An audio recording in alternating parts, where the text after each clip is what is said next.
Bapak Ibu Guru peserta pendidikan profesi guru semuanya, salam sehat dan bahagia selalu ya. Setelah topik 1 riwayat hidup Buddha Gautama kita pelajari, kita akan mempelajari topik 2 yaitu sejarah perkembangan agama Buddha. Dan mari kita simak uraian berikut ini. Bapak Ibu Guru sekalian, dalam topik belajar yang kedua yaitu sejarah perkembangan agama Buddha ini ruang lingkupnya ada 9 yang harus kita pelajari. Yang pertama adalah sejarah Buddhisme awal dan munculnya sekte. Yang kedua, munculnya sistem skolastik dalam Buddhisme. Yang ketiga adalah perkembangan Buddhisme di luar India. Dan yang keempat, penyebaran agama Buddha ke selatan, ke utara, dan Buddhisme di barat. 5. Karakteristik Buddhisme di masing-masing benua. Yang keenam, dinamika perkembangan Buddhisme di Indonesia. Dan yang ketujuh adalah perkembangan awal agama Buddha di Indonesia. 8. Jejak penyiaran agama Buddha pada masa klasik di Indonesia. Dan yang ke-9 adalah bangkitnya agama Buddha di Indonesia. Ruang lingkup yang pertama, sejarah Buddhisme awal dan munculnya sekte-sekte. Jadi munculnya sekte dalam agama Buddha pada awal perkembangan Buddhisme adalah dipengaruhi oleh 2 faktor ya Bapak Ibu. Ada faktor internal dan faktor eksternal. Faktor internal dipengaruhi salah satunya adalah adanya perbedaan tingkat kesucian, yang mana perbedaan tingkat kesucian ini akan mempengaruhi perbedaan atau kemampuan dalam mentafsir atau menafsir atau mempersepsi ajaran daripada Buddha Gautama, yang nanti impactnya adalah adanya perbedaan prinsip-prinsip. Kemudian selain itu juga adanya motif yang salah setelah Buddha wafat, terutama oleh biku-biku yang belum mencapai kesucian, seperti Biku Dewadatta dan lain sebagainya. Contohnya seperti itu.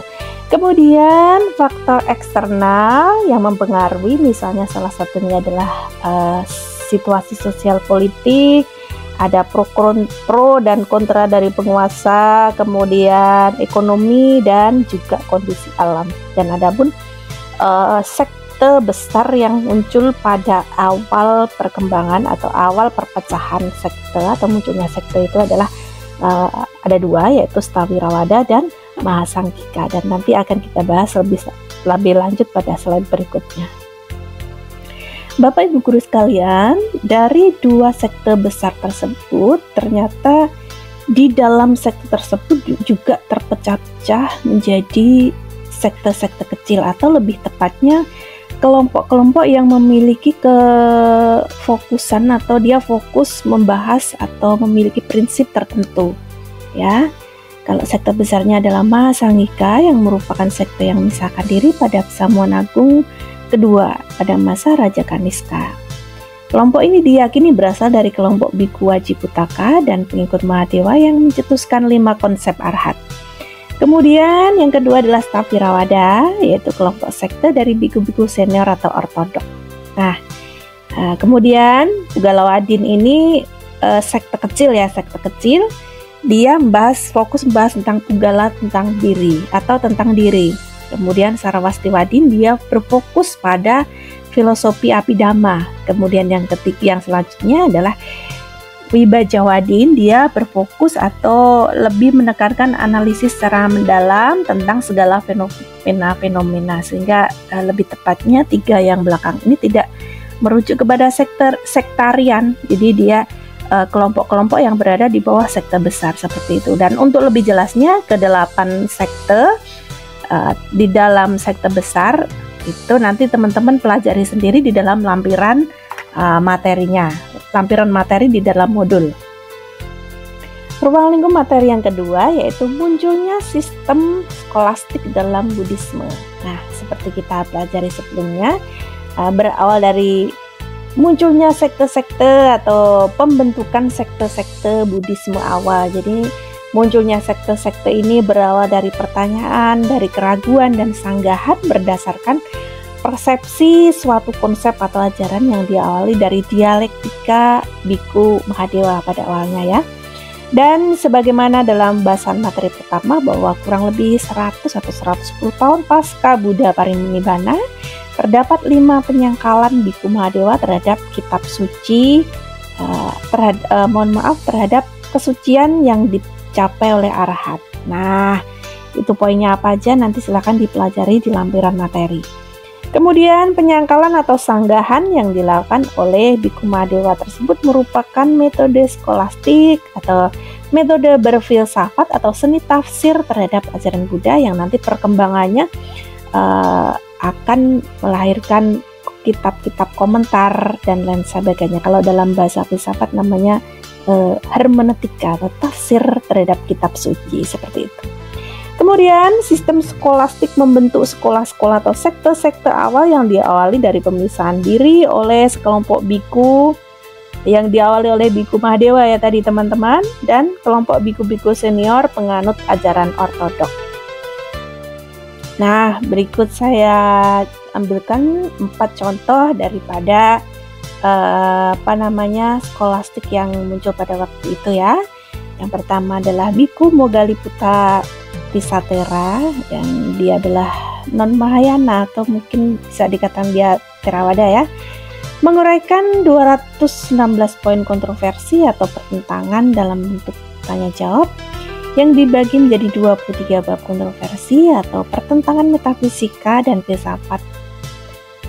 Dan kemudian sistem skolastik Buddhis tersebut merupakan dasar pemikiran Buddha yang ditafsirkan oleh para pemikir atau filsuf pada masing-masing sekte. Kemudian yang kedua, konsep Pugala atau pribadi dari Stavirawada yang ditentang keras oleh sekte Galawadin. Yang ketiga, doktrin ontologis dan realistik Katyayamiputta yang mengajarkan bahwa tidak hanya peristiwa saat ini yang nyata, tapi juga ada peristiwa masa lalu dan masa yang akan datang. Ini dibahas oleh Wijayawadin ya. Kemudian yang keempat adalah filsafat Madhyamika berasal dari pemikiran Nagarjuna pada awal abad Masehi, yaitu tahun 200 Masehi. Filsafatnya berorientasi pada kekosongan atau sunya atau senyata, yaitu bahwa semua fenomena adalah kosong dari substansi karena keberadaannya tergantung pada keberadaan hal yang lain. Seperti itu. Untuk lengkapnya nanti dibaca di lampiran materi ya teman-teman. Ruang lingkup materi yang ketiga yaitu perkembangan Buddhisme di luar India. Jadi Buddhisme pertama kali diperkenalkan ke luar India oleh Raja Asoka pasca Pesamuan Agung atau Konsili ketiga dengan mengirimkan para biku untuk bersiar ke luar India yang pada waktu itu adalah sekte Stavirawada atau Theravada menuju ke 9 tempat. Adapun pada perkembangannya terdapat 3 sekte besar yang bersiar atau tersiar atau keluar India, yaitu ada Theravada, Mahayana, dan Tantrayana atau Vajrayana.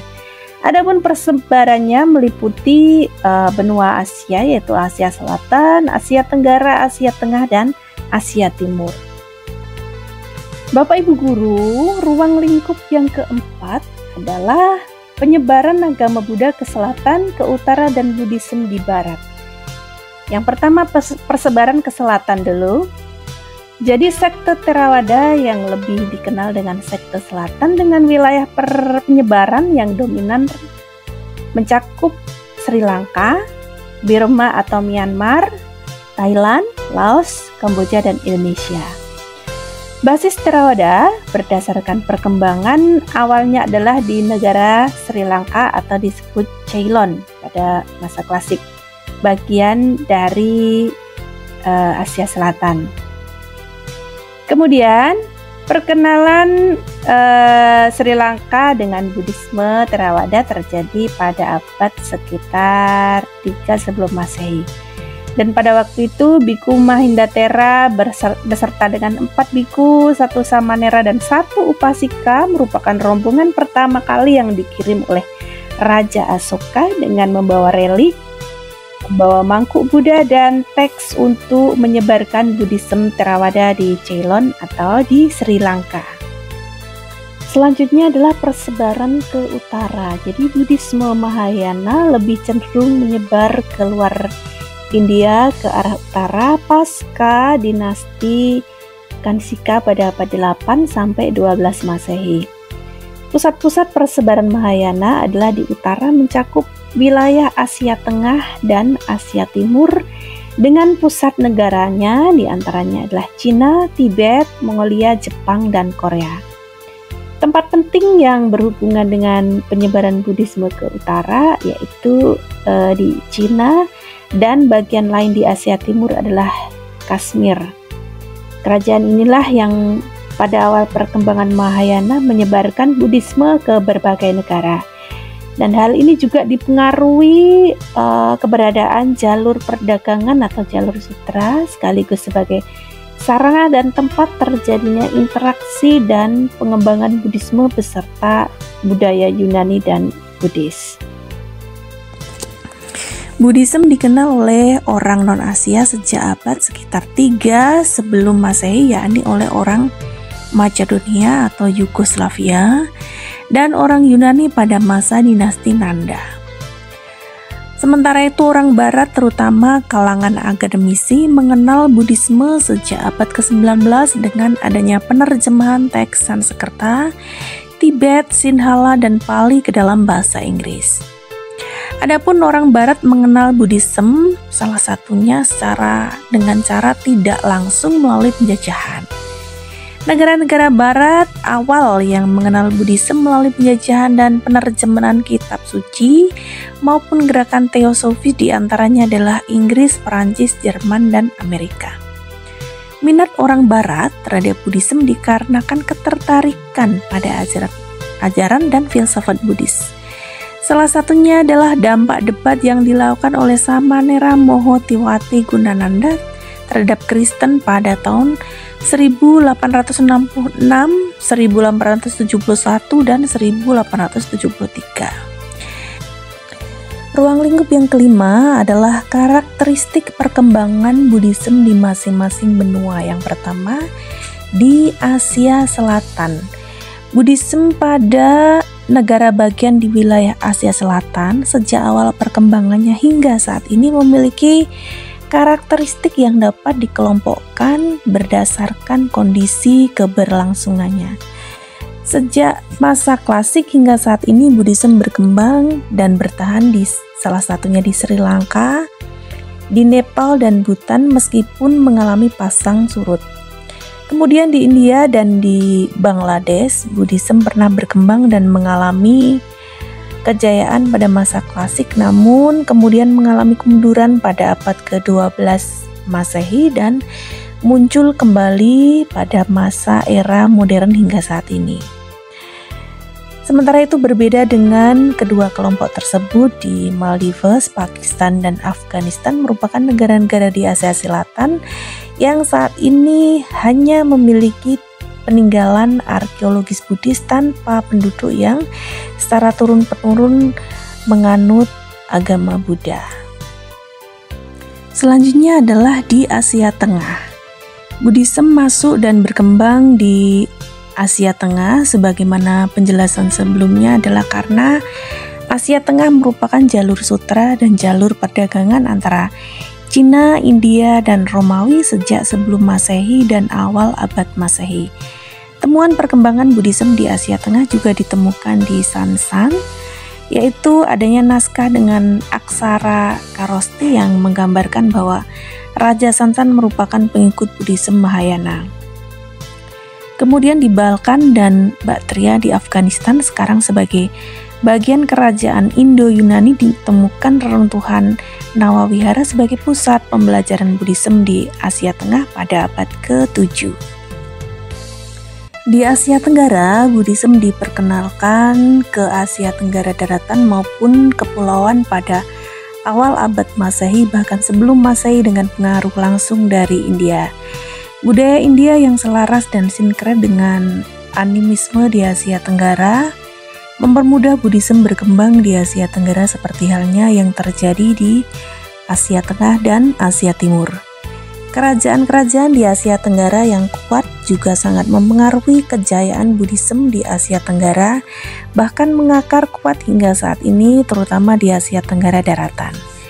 Adapun di Jawa dan Sumatera memiliki kerajaan Mataram kuno, Sriwijaya hingga Majapahit, dan di Kamboja memiliki Angkor, di Burma atau Myanmar memiliki Pagan, kemudian Thailand memiliki Sukhothai, kemudian Vietnam memiliki Champa, dan Laos dengan kerajaan Luang Prahangnya. Selanjutnya adalah di Asia Timur. Negara-negara di Asia Timur mencakup Tiongkok, Hong Kong, Makau, Taiwan, Jepang, Korea Utara, Korea Selatan, Mongol, dan Tibet. Dan di negara-negara timur tersebut memiliki peradaban kuno yang sangat maju dan populer dengan tingginya karya seni, karya sastra, dan budaya yang berkembang hingga saat ini.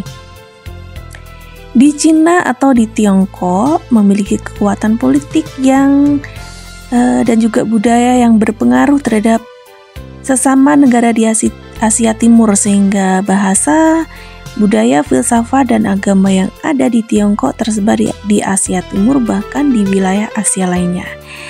Seluruh negara di Asia Timur memiliki kesamaan karakter dalam mempertahankan budaya mereka dan terintegrasi dengan ajaran dan budaya baru yang masuk.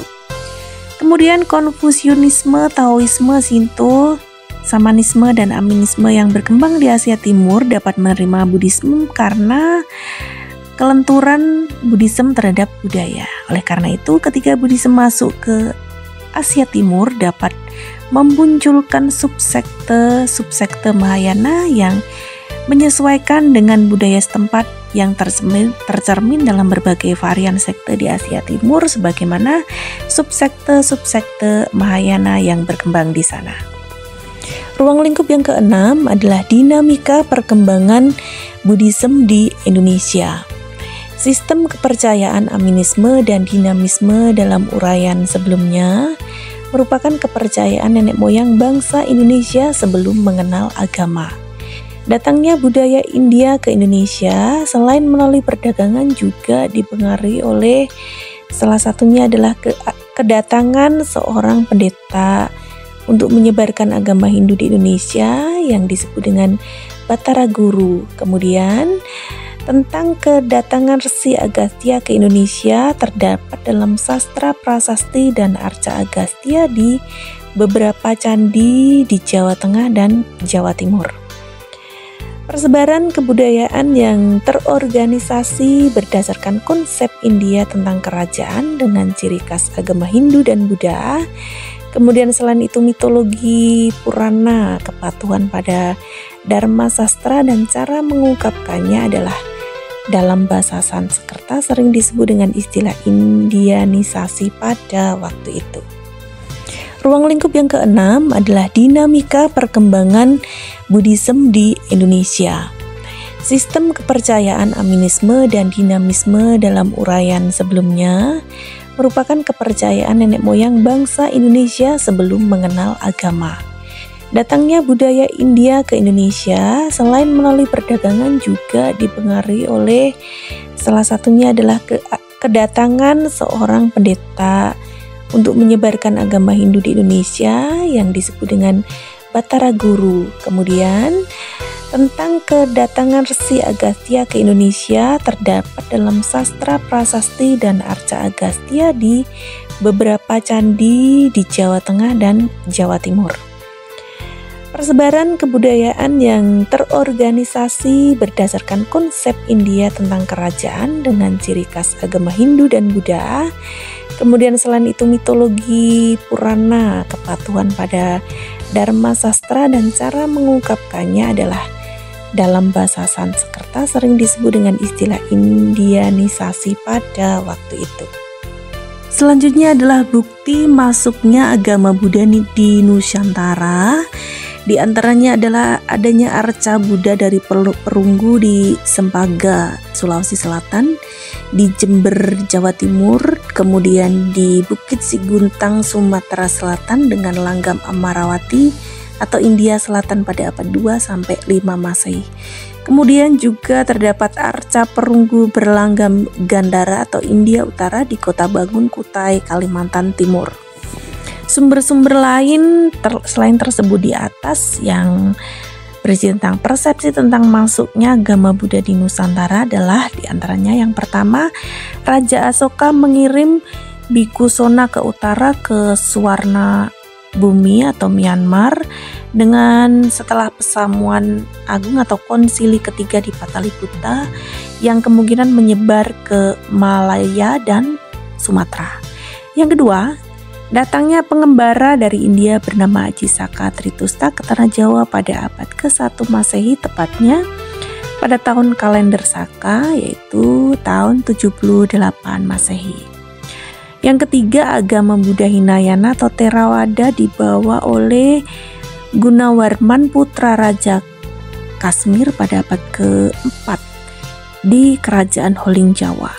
Yang keempat, agama Buddha yang mula-mula berkembang di Sumatera dan juga di Nusantara adalah agama Buddha subsekte dari sekte Stawirawada yaitu Mula Sarwastiwada yang dalam literatur berbahasa Sanskerta kemudian disebut Hinayana. Dan yang kelima adalah agama Buddha Mahayana berkembang pada abad 8 Masehi kemungkinan di bawah pengaruh dinasti Pala di India. Pengaruh kebudayaan India terhadap kebudayaan Nusantara adalah sistem pemerintah yang berbentuk kerajaan salah satunya. Berdasarkan sumber-sumber sejarah lokal maupun peninggalan arkeologis terdapat beberapa kerajaan yang diperkirakan merupakan kerajaan awal sebagai pengaruh India. Ketiga kerajaan tersebut adalah yang pertama adalah Salaka Nagara berdasarkan naskah pustaka Raja-Rajai Bumi Nusantara. Yang kedua adalah Tarumanegara berdasarkan prasasti dan yang ketiga adalah Kutai Martadipura berdasarkan prasasti. Yang pertama adalah Kerajaan Salaka Nagara. Salaka Nagara dengan ibu kota Rajataputa berdasarkan naskah pustaka Raja-Rajai Bumi Nusantara. Penyusun diketahui adalah Pangeran Wangsakerta, diperkirakan merupakan kerajaan paling awal yang ada di Nusantara. Didirikan Dewa Warman, pedagang dari Palawa, Bharata, India yang menikah dengan putri Akitirem bernama Pohaci Larasati. Kota inilah yang disebut dengan Agrey oleh Rasa. Yang kedua adalah Kerajaan Tarumanegara. Tarumanegara berkuasa di Jawa Barat pada abad ke-4 sampai 7 Masehi sebagai salah satu kerajaan tertua dengan bukti prasasti Ciauterum beraksara Palawa dan berbahasa Sanskerta. Kerajaan Taruma adalah kerajaan Hindu beraliran Wisnu dengan raja yang terkenal dengan nama Purna Warman. Dan yang ketiga adalah Kerajaan Kutai Martadipura.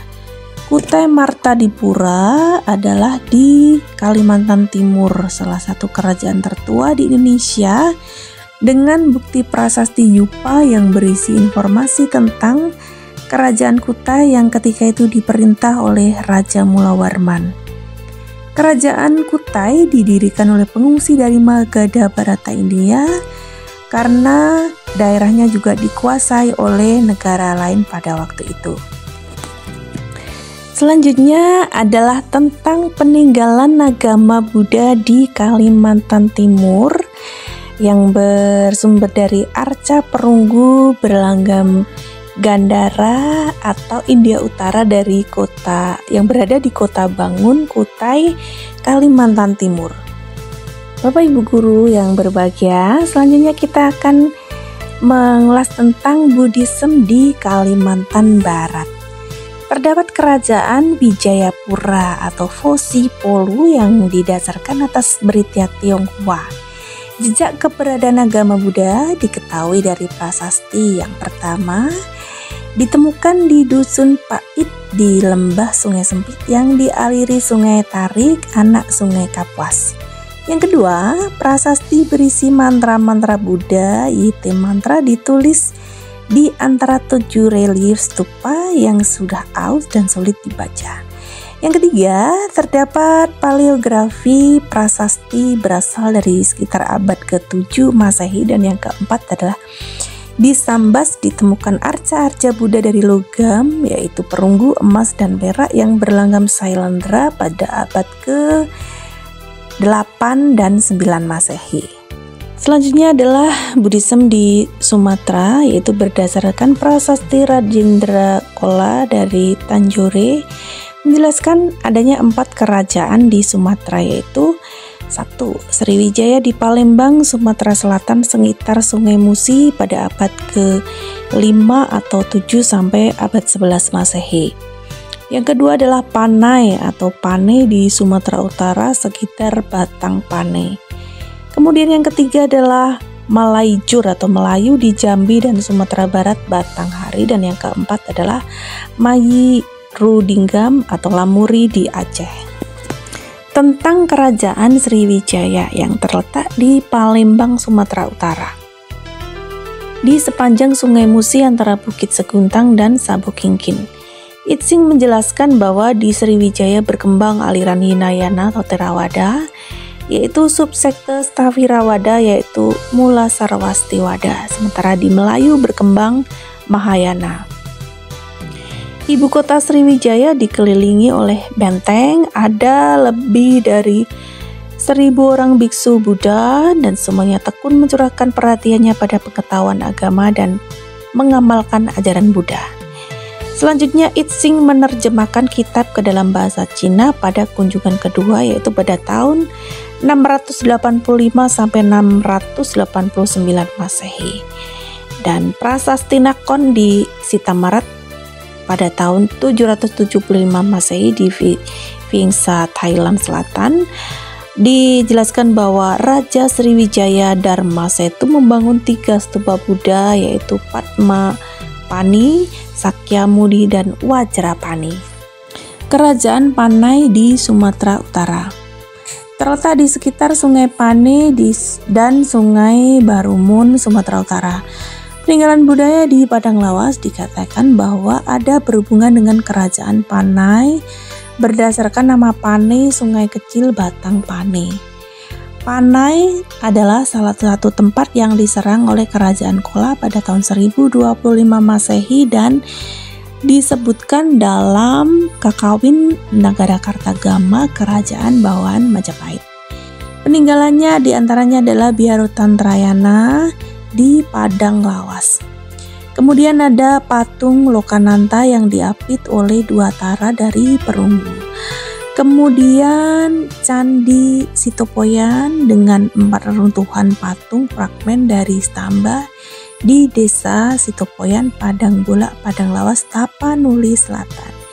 Di sisi barat Sungai Batang Pane yang dengan berdasarkan 2 inskripsinya dipersembahkan kepada Maharaja pada tahun 12 sampai 14 Masehi.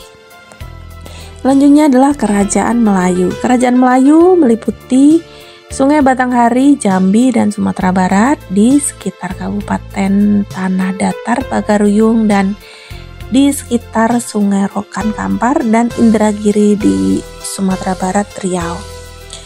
Kemudian dikatakan bahwa Singasari melakukan ekspedisi Pamalayu pada tahun 1275 Masehi dan kemudian menunjuk Adityawarman sebagai raja dan memerintah di Melayu pada abad ke-14. Ayahandanya Adityawarman, penguasa Minangkabau, abad ke-14 pada periode yang sama dengan Raja Jayanegara di Majapahit. Kemudian diceritakan bahwa Adityawarman dibesarkan dan mendapat ilmu politik dari Jawa yaitu Majapahit. Bapak Ibu guru yang berbahagia, selanjutnya adalah tentang sejarah penyebaran agama Buddha di Jawa Tengah. Yang pertama adalah Kerajaan Holing Copo atau Kaling di wilayah sekitar Semarang antara Pekalongan dan Belawangan atau mungkin di Purwodadi Gerobokan dengan ratunya bernama Ratu Simo atau Ratu Sima. Dan yang kedua adalah Kerajaan Mataram kuno dengan keberadaan dinasti Syailendra atau versi Mundos ya.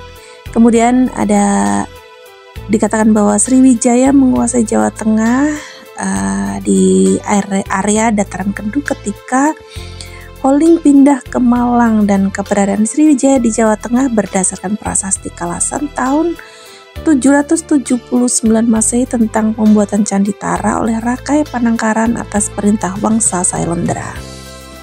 Bapak Ibu yang berbahagia, selanjutnya adalah peninggalan kerajaan Buddha di Jawa Timur. Ada 4. Yang pertama adalah Medang, Kahuripan, Kediri, dan Singasari.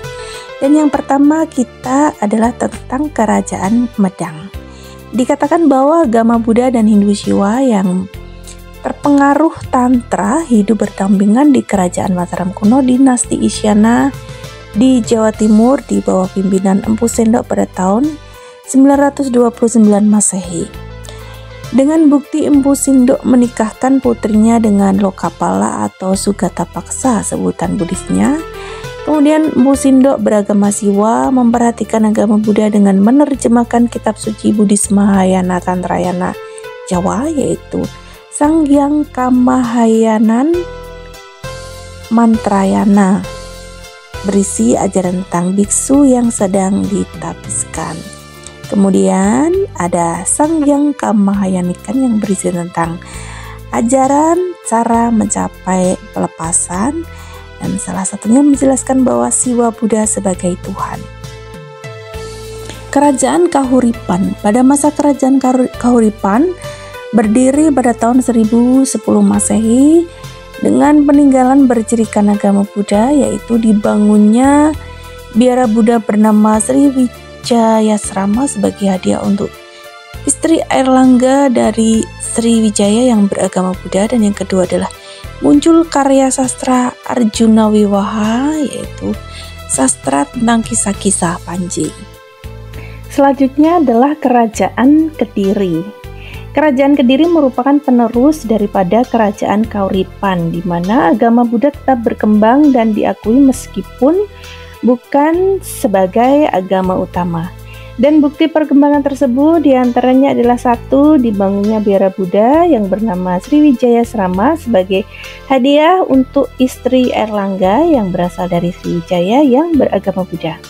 Yang kedua, dijadikannya agama Buddha sebagai dasar perundang-undangan dengan ditunjuknya pejabat pembantu pengadilan, yaitu Adidharma Diaksa Kasiwan mewakili agama Siwa dan Adidharma Diaksa Kabudan untuk mewakili agama Buddha dengan nama Sang Maharsi. Selanjutnya adalah Kerajaan Singasari. Didirikan oleh Kenaro dengan dinasti Rajasa pada tahun 1222 Masehi di Kutaraja Singasari. Raja Singasari memerintah dengan sangat religius melalui agama Siwa dan Buddha Tantrayana. Ajaran Tantrayana berkembang dengan baik sejak pemerintahan Ken Arok sampai dengan Wisnuwardana dan mencapai puncaknya pada masa Kertanegara. Selanjutnya adalah Kerajaan Majapahit. Didirikan oleh menantu Raja Kertanegara, yaitu Raja Singasari, Raden Wijaya yang bergelar Kertarajasa Jayawardana pada tahun 1294 Masehi di Desa Tarik, Sungai Brantas dengan ibu kotanya Trowulan. Terjadi sinkretisme antara Hindu Siwa, Hindu Wisnu, dan agama Buddha. Dalam kitab Kunjarakarna disebutkan bahwa tiada pengikut Siwa maupun Buddha mendapat kelepasan jika ia memisahkan Siwa dan Buddha. Selanjutnya dalam kitab Sutta Soma karya Empu Tantular diceritakan bahwa para dewata mengingatkan Kalarudra atau tokoh agama Hindu yang hendak membunuh Sutasoma, atau dikatakan bahwa Sutasoma adalah titisan Buddha, bahwa Buddha dan Siwa tidak bisa dipisahkan atau tidak bisa dibedakan. Kemudian dalam kitab tersebut terdapat kalimat Jiwa Buddha Bhinneka Tunggal Ika Tanhana Dharma Mangora, dan kata Bhinneka Tunggal Ika dijadikan lambang negara Republik Indonesia sebagai moto toleransi dan persatuan sampai dengan saat ini. Bapak Ibu yang berbahagia, selanjutnya kita akan mengurai sedikit tentang agama Buddha yang ada di Indonesia bagian tengah. Di Sulawesi, terdapat temuan arca Buddha di Pankara dari perunggu di kampung Sikendeng, Sempaga, berlanggam Amarawati. Kemudian selanjutnya adalah di Sumbawa, berkembang sekitar abad ke-7 Masehi dengan bukti penemuan relief pada sebuah ceruk dinding sepanjang 25 meter di barat laut Teluk Bima. Selanjutnya di Bali, berkembang sejak abad ke-7 Masehi dengan bukti stupa pada Pura Penggulingan bangsa Gambu, tampak Siring Gianyar. Bukti ini adalah Candi Kalibubuk yang kemungkinan dipengaruhi oleh kedatangan Putri Mahendrata, anak dari Makuntawangsa keturunan dinasti Isyana yang menikah dengan Udayana. Bapak Ibu yang berbahagia, selanjutnya kita akan mengurai sedikit tentang ruang lingkup yang ke-8, yaitu jejak penyiaran agama Buddha pada masa klasik, di mana jejak penyiaran ini dapat kita lihat pada peninggalan-peninggalan dan situs-situs, dan kita akan mulai dari Jawa Barat, di mana ada situs Batu Jaya. Terdapat 3 candi yang diperkirakan berbentuk stupa, yaitu Candi Segaran 1 atau Candi Jiwa, Candi Segaran 5 atau Candi Blandongan, dan Candi Telaga Jaya 5 atau Candi Asem. Selanjutnya di Jawa Tengah ada banyak sekali ya Bapak Ibu. Ada Candi Borobudur, Candi Mendut, Candi Pawon, Candi Kalasan, Candi Sewu, Candi Sari, Candi Plausan, Candi Bubrah, Candi Banyunibo, Candi Lumbung, Candi Ratu Boko, Candi Sojiwan, dan Candi Ngawen. Di Jawa Timur ada Candi Jago, Candi Kidal, Candi Brahu, Candi Sumberawan, dan Candi Jabung. Selanjutnya di Bali ada Candi Jawi, Candi Tikus, dan Candi Singasari. Dan di Pulau Sumatera ada Candi Muaro Jambi dan Candi Muara Takus. Bapak Ibu yang berbahagia, adapun sumber referensi dari topik belajar kedua, ini sejarah perkembangan agama Buddha, ini ada sekian banyak ya, dapat Bapak Ibu lihat di lampiran materi modul ya. Namun di sini saya tidak membatasi sumber belajar daripada Bapak Ibu guru. Bapak Ibu guru sekalian dapat mencari sumber referensi lain dari jurnal, dari website internet, dan lain sebagainya yang relevan dengan materi yang sedang kita bahas. Bapak Ibu semuanya, materi sejarah perkembangan agama Buddha telah kita urai bersama-sama. Saya ucapkan selamat belajar dan jangan lupa untuk tugasnya segera dikerjakan. Dan akhirnya saya ucapkan selamat siang, Sukihotu, Namo Buddhaya.